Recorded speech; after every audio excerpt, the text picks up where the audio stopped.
Nalubog sa matinding baha ang 11 barangay sa bayan ng Brooks Point, Palawan.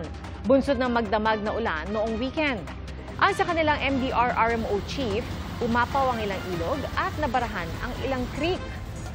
Kinailangang hatiran ng pagkain ang mga residente sa ilang isolated na lugar at mahigit 200 pamilya ang inilikas sa mga evacuation center. Shear line ang nagpaulan doon. Posibleng maulit ang mga pag-ulan bukas sa ilang lugar base po sa rainfall forecast ng Metro Weather. May mga kalat-kalat na ulan sa ilang bahagi ng Cordillera, Cagayan, Isabela, Aurora, Quezon at Southern Palawan. May mga pag-ulan din sa Visayas pero mas maraming ulan sa Mindanao.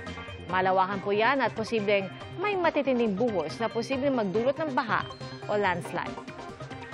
Sa Metro Manila, magiging maaliwalas naman ang panahon pero sakaling maging maulap, magdala pa rin ng payong sakaling may bigla ang pag-ulan.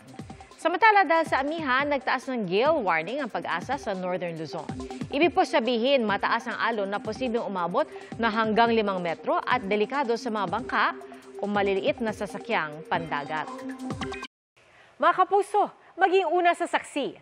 Mag-subscribe sa GMA Integrated News sa YouTube para sa iba't ibang balita.